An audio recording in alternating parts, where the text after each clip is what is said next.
ఏనాడో ఒకనాడు గిట్టక తప్పదంటారు పెద్దలు. అలాగనే మన అందరిలో ఉన్న పెద్దనాయుడు చాలా వయసు, చాలా ఏళ్ళు, చాలా మంచిగా మన ఊర్లో ఉంటూ ఈరోజు కనుమరుగయ్యారండి. అలాంటి పెద్దనాయుడు గారి ఆత్మశాంతి కావాలని చెప్పేసి ఈరోజు ఈ నాటకాన్ని ఏర్పాటు చేస్తారు పెద్దలు. పెద్దనాయుడు గారి ఆత్మశాంతి కావాలని చెప్పేసి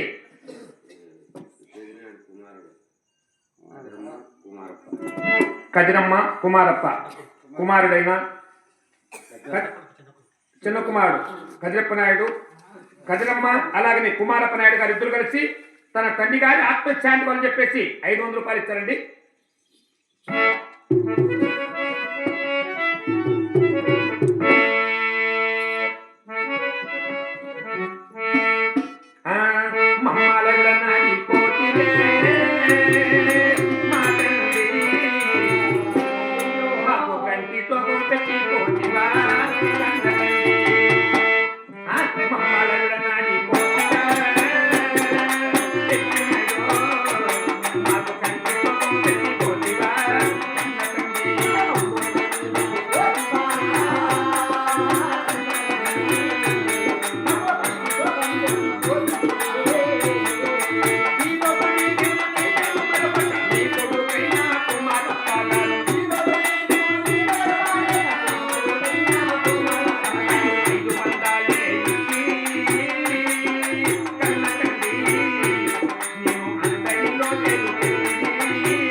పెద్దనాయుడు గారి ఆత్మశాంతి అని చెప్పేసి వాళ్ళ కుమారుడైన కుమారప్ప నాయుడు, కోడలైన కదిరమ్మ గారు 500 రూపాయలు సమర్పించి తండ్రి గారి వైకుంఠారాధనగా ఏర్పాటు చేశారండి. వారికి కూడా ఆ పెద్దనాయుడు గారి దేవుడు ఇచ్చారు కాబట్టి మనం కోరుతున్నాం.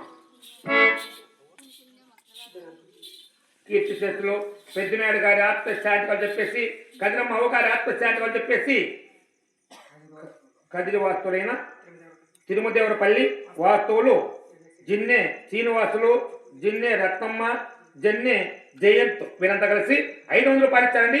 స్వర్గత్రైన మన పెద్దనాయుడు గారి ఆత్మశాంతి కలని.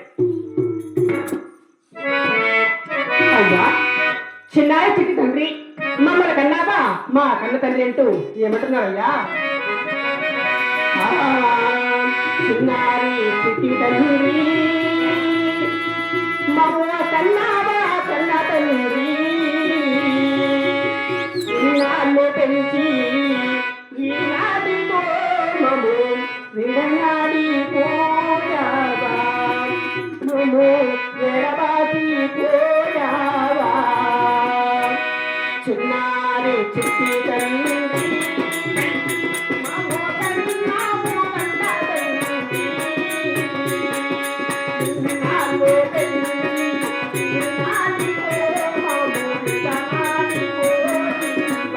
Bye.